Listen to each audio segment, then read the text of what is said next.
folks, and welcome to another Saturday Morning Samoflange. I'm Matt, and as promised, as delivered, I am going to talk about top 5 composers. Top 5 composers, well, not top 5, but top 5 songs by, or soundtracks by composers. I have 3 composers I like, and then I made up a list of my top 5 outside of those 3, because they're individual ones, and I couldn't think of 5 for any of these other ones. I just like one of their soundtracks, or maybe 2 or 3, but anyway, I don't know where to start on this. When I was talking about directors, I started talking about composers. So let me wait on this. Let me talk about composers later on. And man, all of these are just excellent. I don't know where to start. I guess I'll start with Danny Elfman. What can you say? Danny Elfman's done a lot of things. He has a long laundry list of movies. I just saw a terrible movie called White Noise. Don't see it. It's just garbage. But he did the music for it, and I was like, the music's good. The fun. It looks great. It's a great looking movie, but it's just not worth your time. Anyway, I started talking about with my nephew right then and there. If he remembered many of the soundtracks, he doesn't listen to the modern day composers that much. I do a lot. I used to buy them all the time. I just stream them and listen to them. I love movie soundtracks. I love movie soundtrack. I don't know what you call them, modern day composers like Two Steps from Hell, Epic North, stuff like that. I listen to that stuff all the time. And so modern day composers, soundtracks, I do listen to. I do think they're beautiful. And so we'll start with Danny Elfman first. Number 5, and by the way, all these were hard, but I'm going to go with Pee-wee's Big Adventure. The Pee-wee soundtracks are just great. There's Big Top Pee-wee. They're just zany, and I don't know, something classic about them. I hum them all the time. The moment I saw the, because I was looking at the discography, and the moment I saw them, I instantly knew all the music on it. And I don't think I ever had this one growing up either. I've just listened to it streaming, and I can just hear it in my head, and I just love it. I mean, Danny Elfman at his best. In fact, I'm not really going to name any newer Danny Elfman ones, even though he's done some great stuff newer. Number 4, it kind of surprised me, but when I remember this one being a great soundtrack, and talked to a few other people who remembered it too, but Spider-Man, the Tobey Maguire one, that's an excellent soundtrack. And he did all the Spider-Man, the original movie ones, and they're great.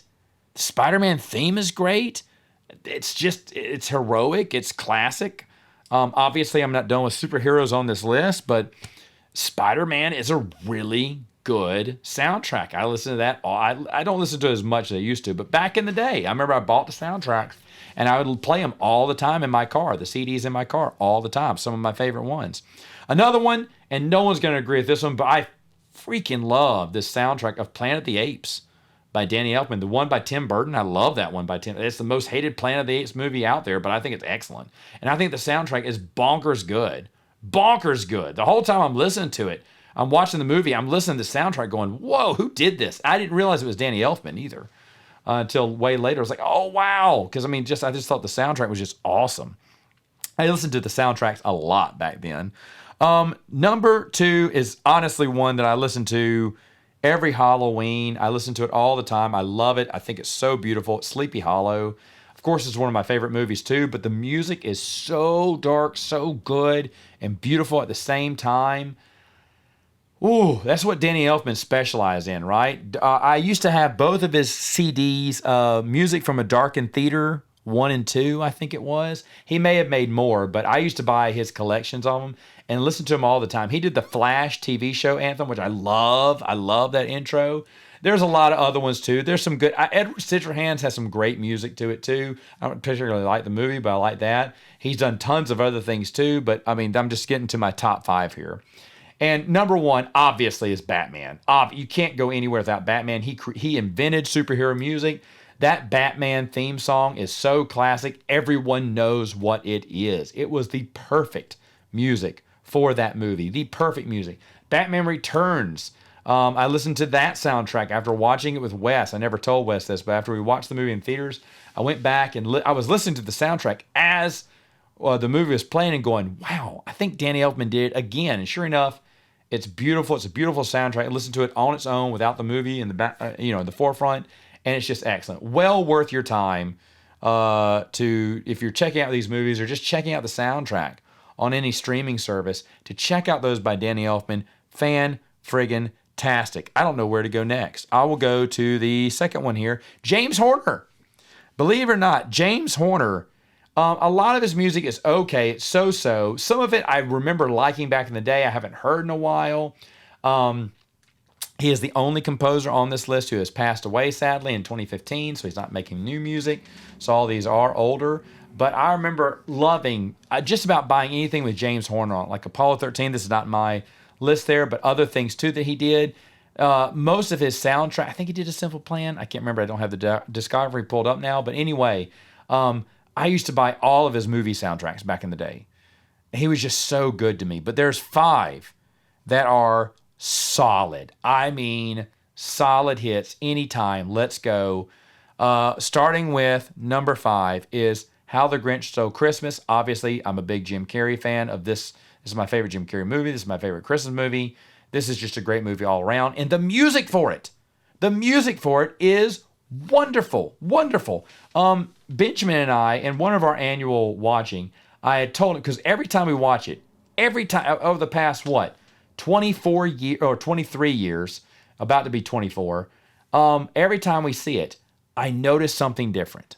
I notice something new. I see a new joke. I pick up a new word that the Grinch says bitchin' in it, and that got away with like a PG rating. I mean, yeah, I guess you could hear it, but it's very undertone, but he says the word bitchin'. And I was like, whoa, that was great. I didn't know I ever heard that before. And then the last time I saw it on the big screen, there is and I told Benjamin this on Saturday Morning Samoflange. We were talking about our top 5 movies we saw of 2023, excuse me.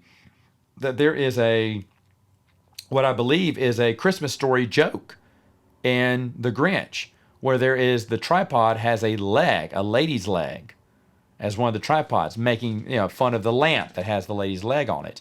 And I've watched this movie at that time. This is my 23rd time to watch the movie. I'd never noticed that. Other things I never noticed is little background things, people who's doing stuff in different background areas.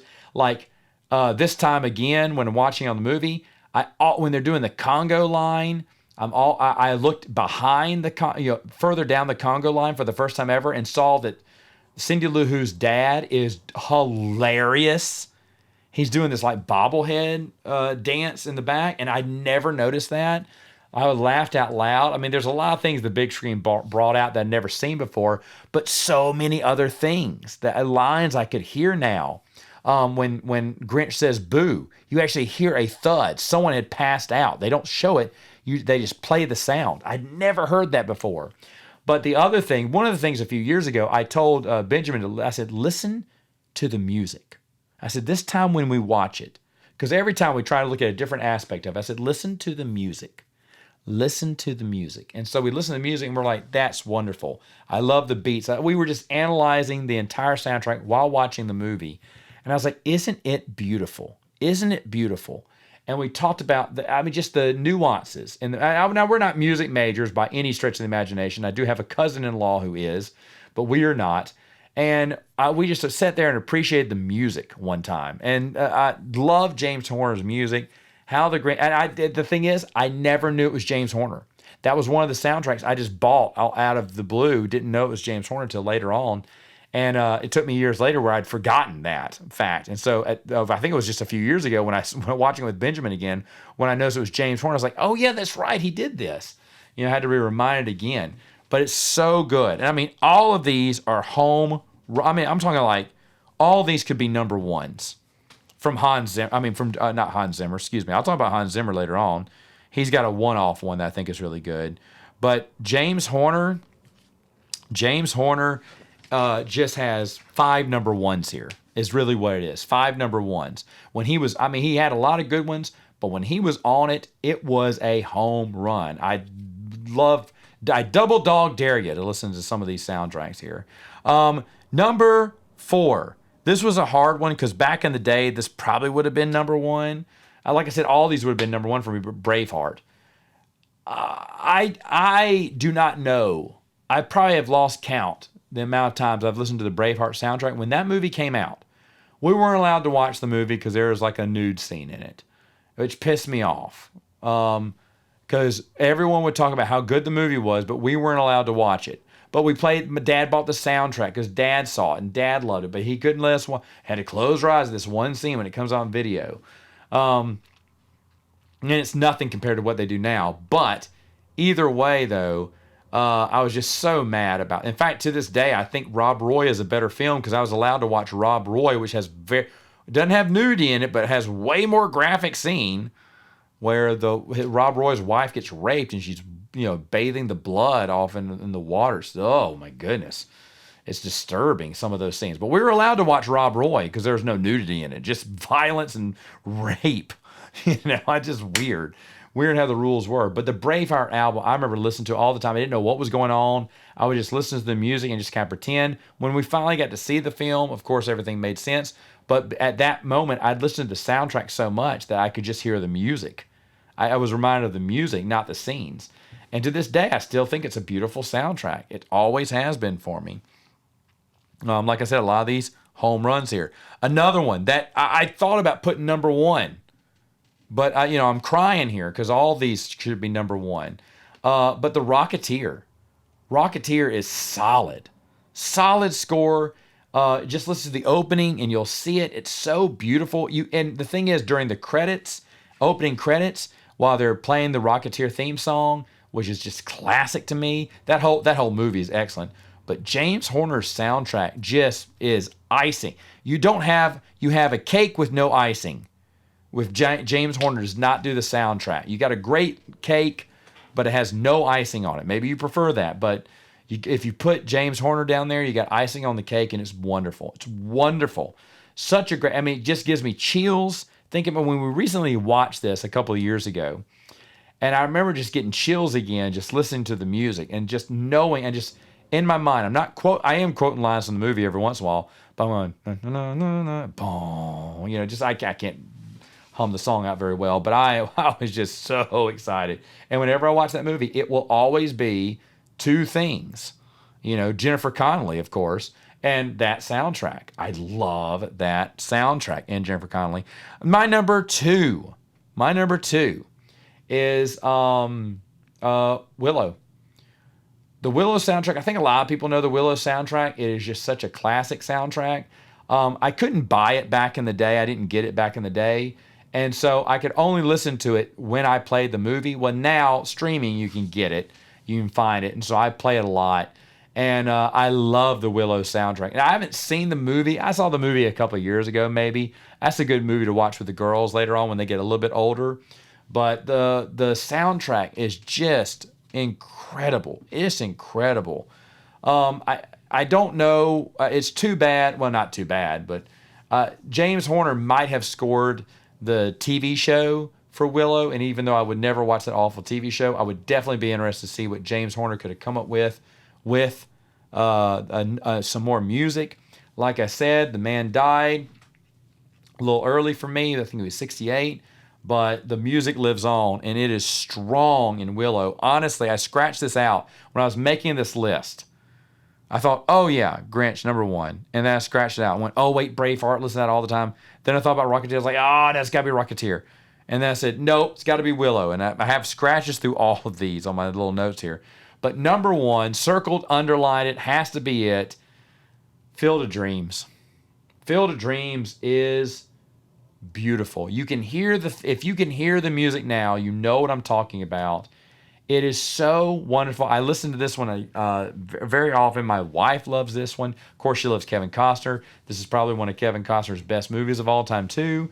It is so wonderful. Such a wonderful soundtrack. Bringing memories of nostalgia, loving this movie, because I only saw it when it came out in video. Did not get to see it in theaters. Oh, regret that. Wish I could have back in the day, but we weren't going to that many movies back in the day. Goodness gracious, but Field of Dreams has to be number one. All these are number one. This is the top 5 number ones from James Horner. Amazingly great composer, but hard, so hard to judge. You talk about one that I'm going to have to say sorry a lot of times is my next one. It's John Williams.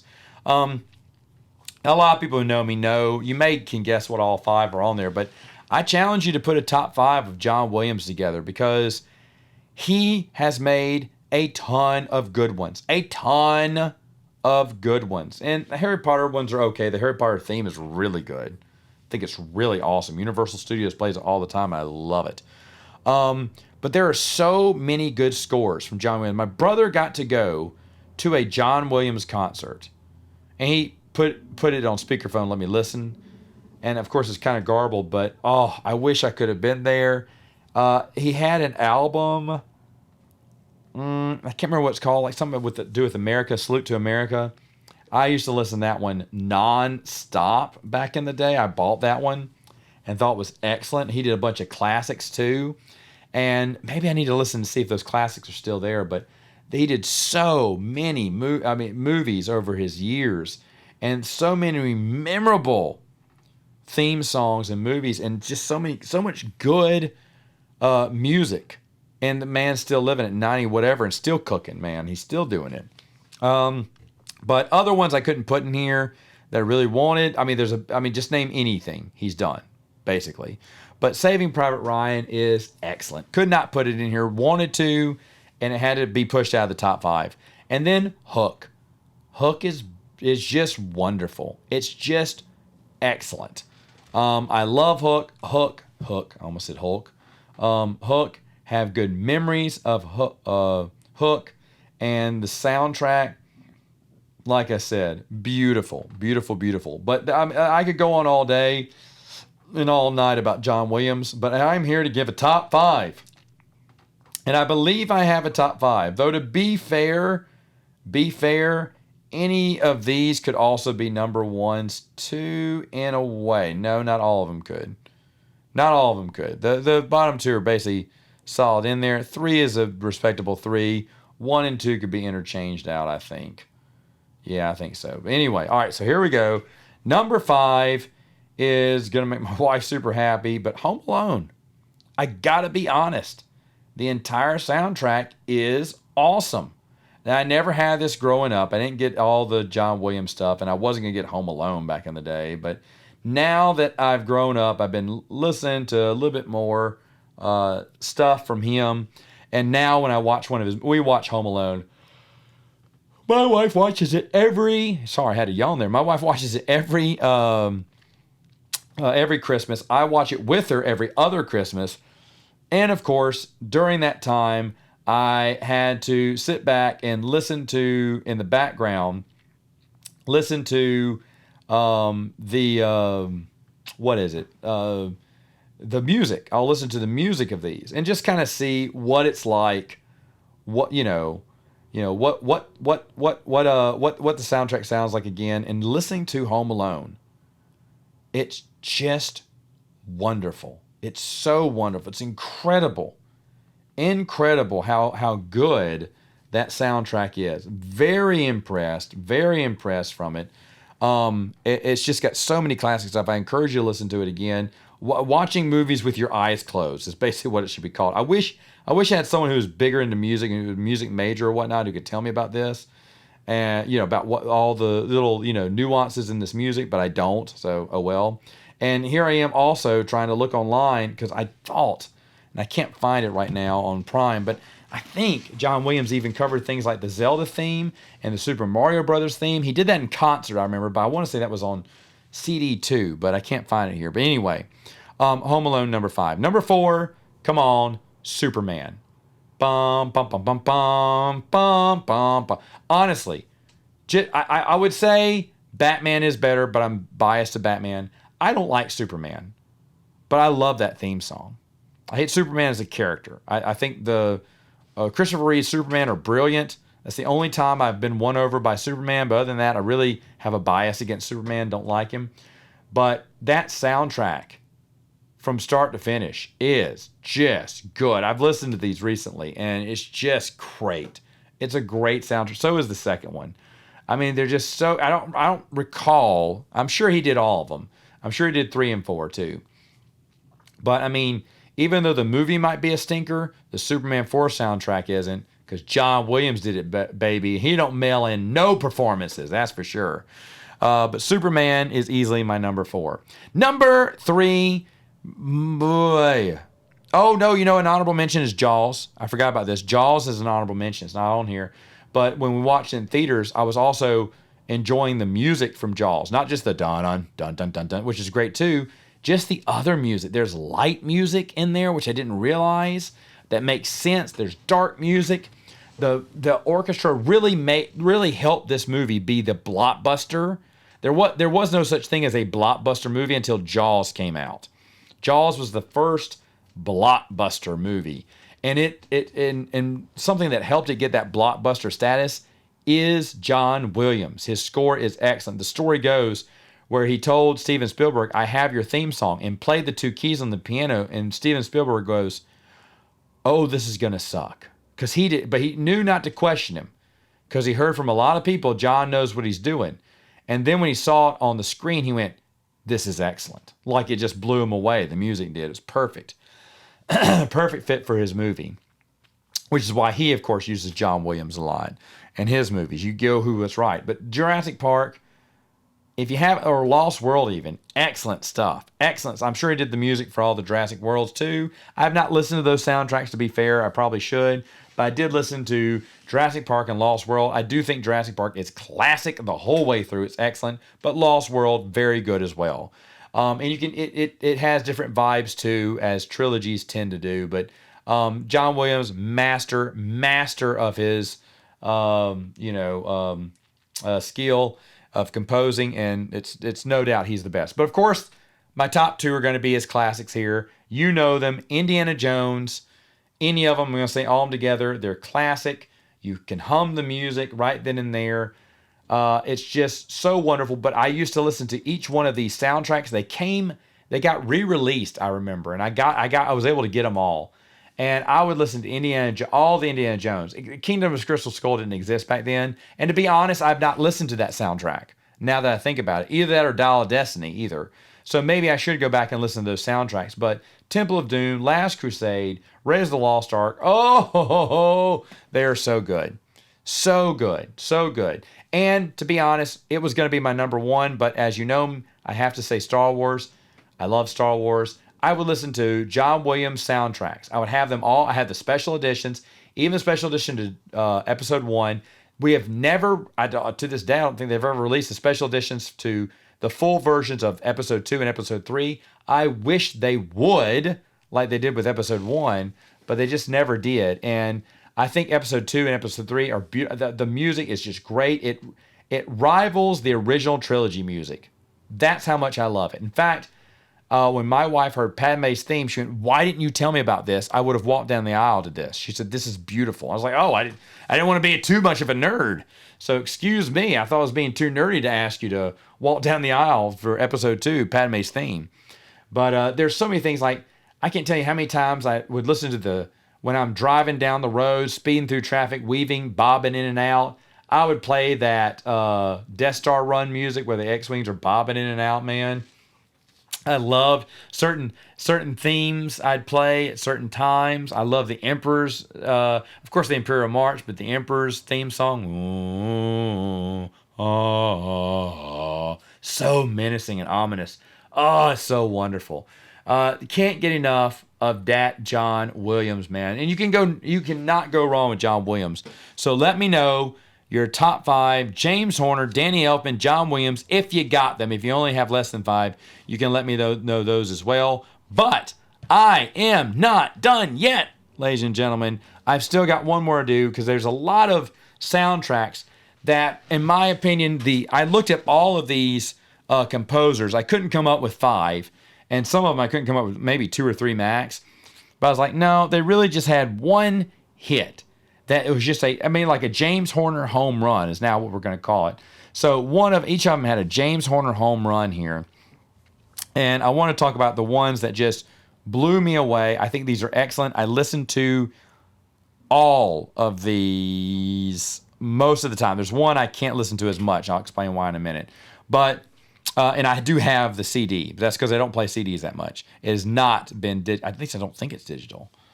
Oh, my Lanta. If this thing is digital, I've never thought about checking it out. Maybe it is digital and I didn't know about it. So while I'm checking that, I will go with my number 5 here, which is the only one by Hans Zimmer. I thought I could make a top 5 out of Hans Zimmer, and could not. No, it's not on here. I don't see it, at least. Yeah, so looking at streaming at my number, what number is this? Number 2?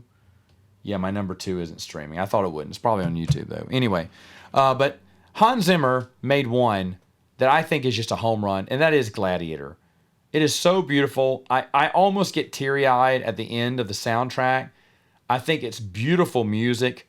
I remember after watching the movie for the first time with a buddy of mine called Alan, Alan turned to me and goes, he said, "My goodness, that music is gorgeous." I said, "You were listening to it too?" Because I would listen to music. I would listen to he said, you could not hear it. It was beautiful. It dominates the movie in a beautiful way. And I was like, dude, we're about to become best friends here. Are we about to kiss? I was like, oh my goodness. I was just like, I couldn't believe he was thinking about the same thing I was.